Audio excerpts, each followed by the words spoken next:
Semakin dia tambah ilmu, ilmu itu masuknya ke otak. Otak ini bekerja dengan akal. Sedangkan hidayah masuk ke kolbu. Beda tuh. Siapa yang mengatakan ini? Imam ahli hadis, ahli kolbu, Imam Abu Hafs As-Surawardi dalam kitab Awariful Ma'arif. Makanya banyak orang berilmu, belum tentu dia punya hidayah di kolbunya. Kalau itu yang terjadi, tambah ilmu, tambah sombong. Jadi kalau dengerin kajian di YouTube, di TV-TV online, TV-TV satelit, apa yang terjadi? Wah, ini bahan nyalahin orang masjid nih. Setiap kali ngaji, wah ini bahan nih, wah ini bahan. Ketika dapat link-link di Google, link-link di YouTube, wah share di grup, ini bisa untuk membantah bid'ah yang ada di masjid. Jadi niatnya selalu untuk orang, bantah orang, bantah orang, bantah orang. Yang suka bantah dari dulu siapa? Dari semenjak alam semesta dicipta. Iblis. Ya? Yang suka bantah itu iblis, Pak. Yang suka bantah itu iblis. Makanya Nabi SAW mengatakan, ketika ada orang membantah Nabi, i'dil ya Muhammad, ittaqillah ya Muhammad. Muhammad, kamu berbuat adil lah. Loh, ada orang berani ngomong ke Nabi, engkau bertakwalah hai Muhammad, berbuat adil lah hai Muhammad. Apa kata Nabi? Akan muncul dari orang ini, akan muncul dari kelompok dia, sekelompok orang yang jika baca Quran dan Sunnah, padahal dia lancar baca Quran dan Sunnah, link-linknya lancar Pak, tapi tidak tembus imannya ke dalam kalbunya. Fa idza laqitumuhum faqtuluhum. Wah, ini yang berat ini. Jika engkau bertemu mereka, maka kalimatnya gimana cara terjemahan ini Ustaz?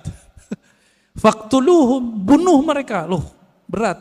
Oh, ternyata ini hadis namanya hadisul qadha. Hadis mahkamah pengadilan. Jika diperintahkan oleh pimpinan negara kita perangi orang itu, kita wajib perangi. Sama dengan hadis mengenai penghina Rasulullah. Jika itu ditetapkan oleh pemimpin, boleh, baru boleh. Nggak boleh ustadz yang mengatakan. Jadi misalnya nih Bapak nih, kan dapat meme sekarang. Aku penggal lehermu, wahai penghina Nabi. Itu orang jahil. Nggak boleh ngomong begitu. Kenapa? Hadis mengenai memenggal, membunuh orang penghina Rasulullah SAW, hadisnya cuma hasan. Dan ini bertentangan dengan kisah Nabi waktu di Taif. Nabi dihina, bukan lagi dibuat gambarnya, dihina, dilempar di Taif. Apa kata Nabi? Hancurkan Taif atau selamatkan Taif? Selamatkan ya Allah, semoga keturunan mereka beriman kepadaku. Jibril datang, apa kata Jibril? Ya Muhammad, maukah engkau aku hancurkan negeri Taif? Satu kali tiup, satu kali kibas, habis Taif Pak. Karena Jibril punya sayap, sayapnya dibuka, ketutup langit dan bumi. Tinggal dikibas. Tapi Nabi Muhammad bilang apa? Di sini saya tahu, tambah mengenal sosok Nabi Muhammad, ternyata beliau lebih berkualitas tinggi dibandingkan Jibril. Apa kata Nabi Muhammad? La ya Jibril, enggak boleh ya Jibril. Kenapa? Nabi Muhammad itu induk alam semesta. Karena beliaulah Adam ada, alam ini ada. Kalau seorang ibu, maukah anaknya dibunuh? Maukah Pak? Anaknya dibunuh? Enggak mau. Nabi meskipun melihat anak-anak rohaninya ini, pancaran-pancaran dari dirinya ini, belum kenal dia, beliau nggak bilang hancurkan ya Allah, enggak. Itulah orang tua sejati, orang tua rohani Nabi Muhammad SAW. Ya, Jibril nggak sabar Pak, pantas toh Jibril nggak jadi nabi di sini. Ya, udah mulai paham siapa Nabi Muhammad SAW. Maka saya tanya kepada orang yang ingin menggal pembuat karikatur Nabi. Ente jangan kira saya tidak emosi. Saya emosi dengan orang yang buat karikatur Nabi. Bahkan yang bilang orang tua Nabi di neraka aja mau saya bunuh. Tapi kita nggak boleh membunuhnya. Kenapa? Seandainya itu ada di depan Nabi, Nabi tidak akan membunuh mereka. Nabi hanya akan mendoakan mereka. Jadi jangan beragama dengan emosi, dengan hawa, dengan syahwat. Beragamalah dengan nur itu. Saya kalau tiap bahas tentang itu Pak, suara naik. Tapi kolbu bilang turunin lagi, turunin lagi. Ada ustadz bilang orang tua Nabi masuk neraka. Aduh, kebakar kita Pak. Apalagi yang keturunan Rasulullah kayak Habib Ges, Habib Lutfi, Habib. Perasaannya gimana Pak? Kakek ente masuk neraka gitu. Anak neraka, cucu neraka. Kira-kira gimana? Nggak punya perasaan mereka itu. Oh hadisnya sahih. Iya, ini hadis sahih. Secara sanad, matannya tidak. Ilmu hadis itu bukan hanya ilmu tahu ini sahih tidak sahih, tapi juga ilmu tentang matannya. Ilmu matan hadis, wajib belajar akidah. Maka ciri-ciri orang yang menyimpang dari ahlus sunnah, membaca hadis tidak dengan kaidah akidah ahlus sunnah, fikih ahlus sunnah, dan ilmu tasawuf ahlus sunnah. Menyimpang dari itu, jadinya kayak mereka itu. Kurang ajar sama Rasulullah Sallallahu Alaihi Wasallam. Gimana Tad? Udah Tad? Baik. Bismillahirrahmanirrahim. Ustaz, kita tanyakan dari akun YouTube An-Nabawi TV Ustaz. Jadi ada yang menyimak sekitar 70 situs yang nyimak streaming ini. Ada yang bertanya, Buya, bagaimana kiat dan syarat supaya kita mendapatkan syafaat Rasulullah Sallallahu Alaihi Wasallam? Terima kasih Buya atas jawabannya. Assalamualaikum warahmatullahi wabarakatuh. Ya, bagaimana kiat mendapat syafaat Nabi Sallallahu Alaihi Wasallam? Nabi itu syafaatnya macam-macam. Ada syafaat spesial, ada syafaat global. Mau yang mana? Spesial atau global? Kalau yang global, pemaksiat aja dapat. Ada di kolbunya cinta Nabi, dapat Pak. Bahkan orang yang mati belum sempat syahadat, di kolbunya ada ingin mengenal Muhammad sallallahu alaihi wasallam. Waktu sekarat Allah selamatkan dia. Allah selamatkan dia. Cuma kita kan nggak melihat alam rohani. Bapak kalau bisa melihat alam rohani, Bapak bisa lihat tuh orang-orang yang kata kita kafir, tapi sebenarnya dia udah lama mencari tentang sosok Nabi Muhammad. Dia itu Allah selamatkan itu. Ya, ada orang yang pakar di sini, bisa pulang pergi Pak ke alam itu. Cuma kita nggak boleh buka rahasia ini rahasia Allah Subhanahu wa Ta'ala. Itu syafaat yang global. Apa kata Nabi? Syafaati li ahlil kabair min ummati. Hadis ini sahih. Pertolonganku juga didapatkan oleh orang-orang yang bermaksiat, bahkan kabair, dosa terbesar. Sebutkan dosa paling besar Pak di dunia. Selain syirik, dia dapat. Jadi kalau dosa aja bisa, apalagi cuma beda faham. Sama kawan, cuma karena beda faham hilang rahmat Allah bagi kita. Ya, langsung jadi ahli nar karena cuma bid'ah.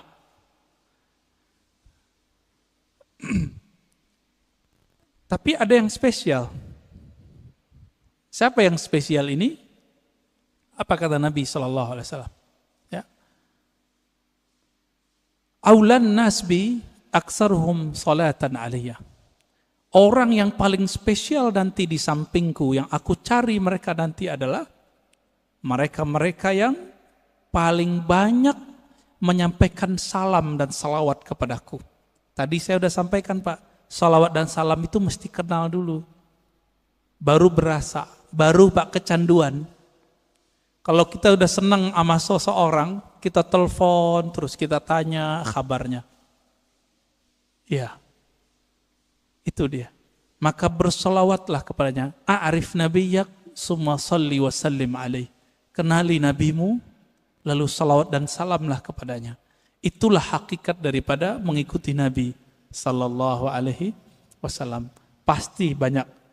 Dan ini jaminannya Rasulullah, bukan Ar-Razi. Ya? Kalau saya nggak bisa menjamin. Tapi kita punya sanad kepada sang penjamin. Nabi mengatakan kullu sanadin inqata'a ila sanadi. Semua sanad terputus kecuali sanadku. Dan ini jaminan Nabi sallallahu alaihi wasallam. Ya, tafadhal. Kalau syaratnya apa Ustaz? Syarat kan tadi ada kiat dan syarat. Kalau syaratnya? Syaratnya Nabi mengatakan man qala la ilaha illallah khalisan mukhlisan min qalbihi aw nafsihi. Siapa yang mengatakan la ilaha illallah dengan khalis. Khalis itu membuang selain Allah dari kalbunya. Itu dia. Ini yang disebut min qalbihi, syaratnya dari kalbu. Di riwayat Imam Al-Hakim dia katakan ya, yusaddiq qalbuhu ala lisanihi wa lisanuhu ala qalbihi. Si kalbunya membenarkan lisannya, lisannya membenarkan kalbunya. Itulah zikirnya Nur Muhammad sallallahu alaihi wasallam, yaitu la ilaha illallah. Apa arti ilah? Tiada yang berhak dicinta, disembah kecuali Allah Subhanahu wa taala. Dan Nabi adalah orang yang paling menyembah Allah karena beliau yang paling mengenal Allah.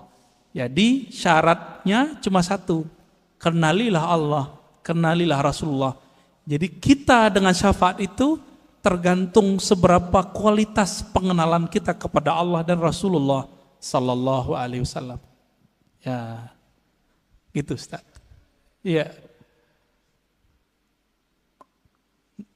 Assalamualaikum warahmatullahi wabarakatuh. Assalamualaikum. Kita seringkali misalkan nih kesiangan subuh lah gitu ya. Ini gua gara-gara setan. Jadi seolah-olah setan itu lebih hebat dari kita gitu. Karena kita dikalahkan oleh setan. Kan sebetulnya tidak begitu menurut saya. Ya. Pertanyaannya adalah sebetulnya nur yang ada pada kita ini dengan kekuatan setan itu seperti apa sebetulnya? Iya. Karena kita seringkali tuh nyalahin setan. Sehingga yang ada nyesel. Kan mestinya ya Allah kenapa saya tidak bisa bangun subuh? Betul. Artinya dosa apa? Jadi kan lebih manfaat ketimbang nyalahin setan. Karena setan disalahin malah ketawa-ketawa aja. Kata setan bukan gua, dasar lu aja malas kali. Iya. Bagaimana memahami antara tadi kan nur kita ini kan kelasnya kelas mana kita nggak tahu nih. Iya. Cuma seperti apa supaya kita tidak merasakan walaupun misalkan terlambat subuh, yang namanya terlambat kan jarang-jarang bukan tiap hari gitu kan. Nah bagaimana kita merasakan supaya walaupun terlambat kita nggak merasa sedih lah gitu. Iya, masih ada hiburannya. Syukran. Assalamualaikum pengen warahmatullahi dihibur Pak wabarakatuh. ya. Iya. Terkadang ada orang yang udah bertahun-tahun selalu on time subuh. Bahkan in time subuhnya. Terbersit di hatinya, kayaknya di komplek ini, aku yang paling beriman. Aku yang paling soleh. Allah karena sayang sama orang ini, nggak dikembalikan rohnya ketika azan. Supaya ketika bangun kesiangan, dia mengatakan, ya Allah ternyata inilah yang dirasakan oleh tetanggaku yang tidak bangun subuh. Berarti alarmku tidak berefek, doa-doaku tidak bekerja.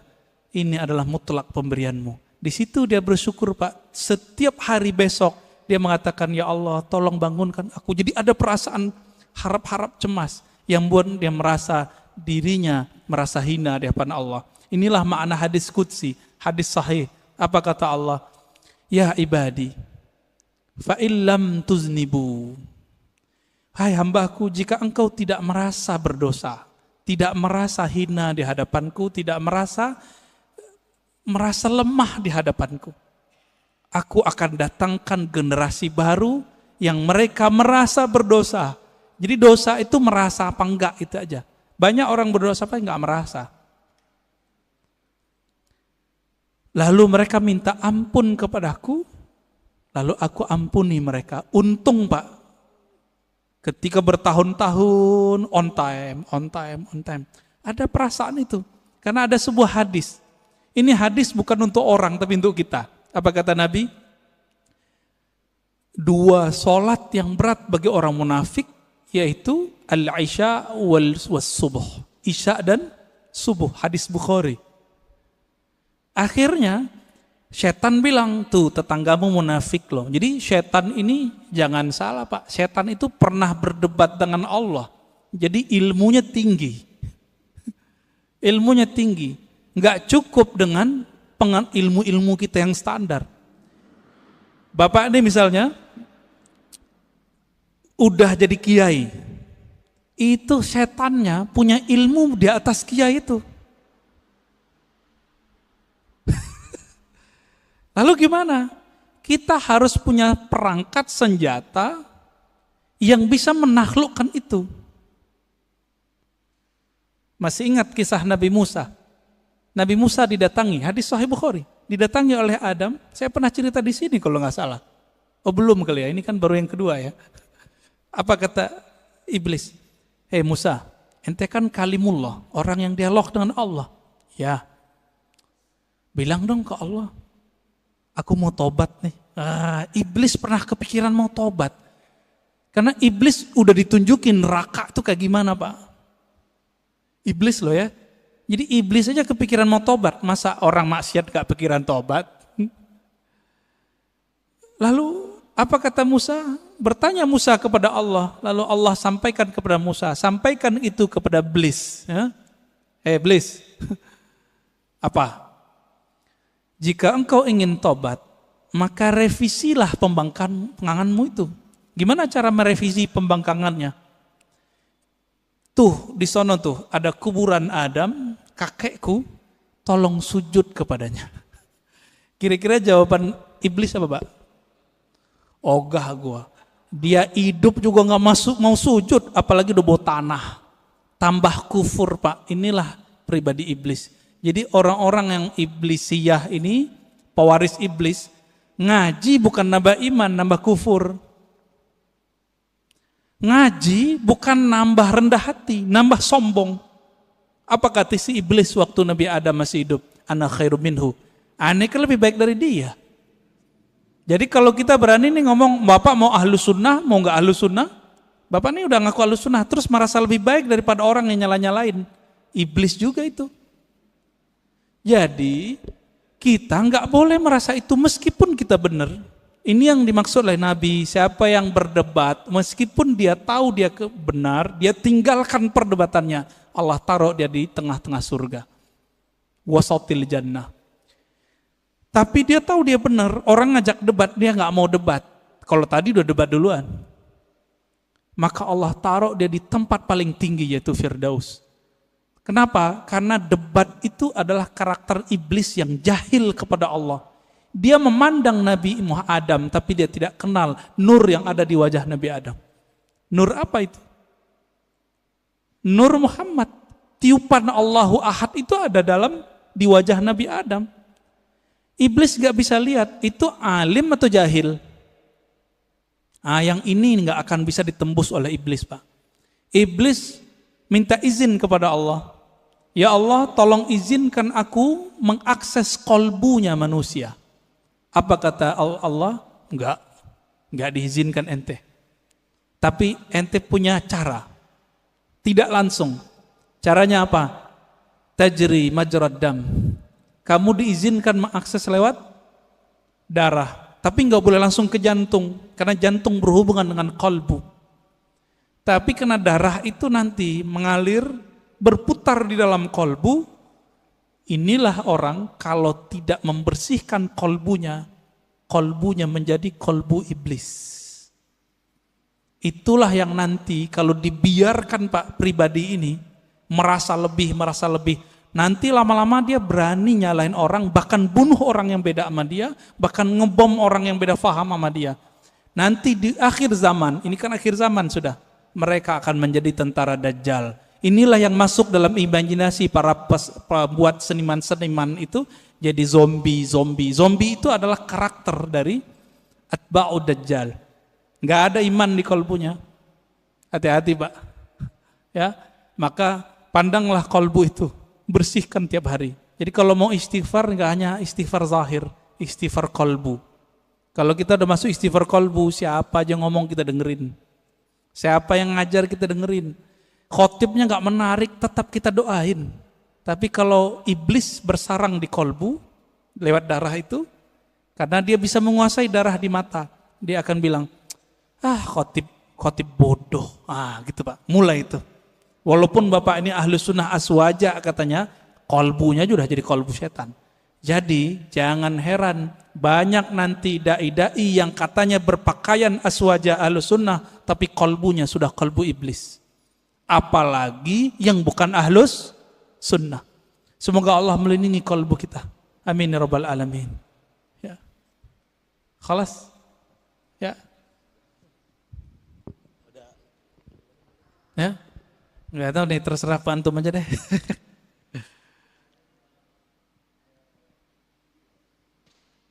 Bulan depan aja lagi Pak ya.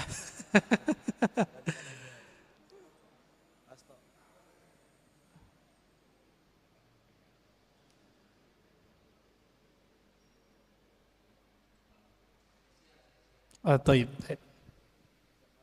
Ini ashabul yamin ini ya. Orang kanan saya Pak.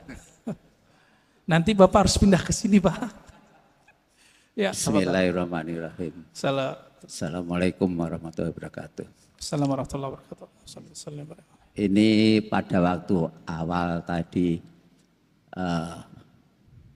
Pak Ustadz menjelaskan atau mempertanyakan berapa kali sehari berselawat, terus ada orang bilang sekian puluh, terus lalu ya minimal ada yang 300, ada yang 1000, malah ada yang puluhan ribu. Nah, yang menjadi pertanyaan, sebetulnya kalau ada ustadz-ustadz pernah ceramah di sini ya, bahwa Allah itu sebetulnya tidak senang yang berlebih-lebihan. Itu yang pernah saya ingat. Terus yang kedua kali, kalau orang merasa, wah saya kalau selawat bisa sekian puluh ribu, itu kan menimbulkan kesombongan. Padahal sombong itu juga sebetulnya dilarang. Tunggu dulu Pak. Apa? Bapak tahu dari mana orangnya sombong? Lo kan misalkan dia pas kumpul-kumpul, wah misalkan ini apa namanya? Itu namanya suudzon, buruk sangka, itu nggak boleh. Ya tapi dia kan terus menyombongkan diri, oh saya kuat sekian, misalkan kan itu kan menyombongkan diri. Belum tentu. Oh belum tentu, ya ini kan namanya aja penilaian saya karena itu suudzon namanya. Ya itu kan namanya kan berlebih-lebihan. Enggak. Terus itu misalnya karena asiknya berselawat, akhirnya dzikir la ilaha illallah itu lebih sedikit daripada selawatnya misalnya. Ini pertanyaan. Saya ingin penjelasan aja, bukan saya ini terus suudzon itu enggak, tapi ini kan kenyataannya kalau orang mengatakan oh saya kuat sekian, itu kan namanya sombong. Walaupun ini mungkin dari mata Ustadz, oh itu sampean suudzon, dia sebetulnya enggak sombong. Nah, walaupun memang enggak sombong ya, mungkin ya seolah-olah ada yang orang menilai, wah dia sombong. Padahal ya hanya itu saja. Terima kasih. Assalamualaikum warahmatullahi wabarakatuh. Saya sudah 2 kali membacakan hadis di sini. Nabi berkata, yang paling dekat kepadaku, yang paling utama spesial nanti di akhirat, aksarukum, coba terjemahin Pak, salatan alaiya. Yang paling aksar, yang paling berlebih, itu terjemahan harfiahnya Pak.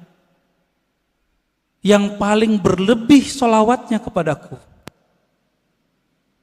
Berarti melebih-lebihkan angka boleh enggak?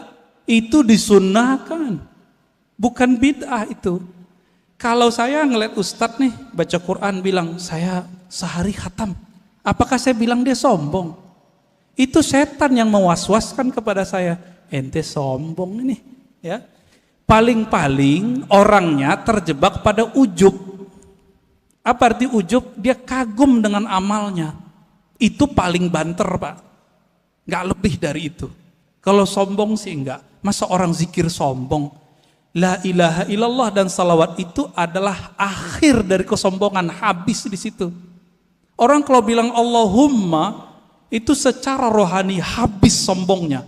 Karena Allahumma Bapak udah nggak ada lagi sebenarnya. Ya Allah, saya ini bukan hamba yang pintar, bukan hamba yang hebat. Itu makna Allahumma. Jadi nanti kalau ada orang-orang yang banyak sholawat, jangan kita tuduh begitu. Itu was-was kita aja. Ya, itu was-was kita.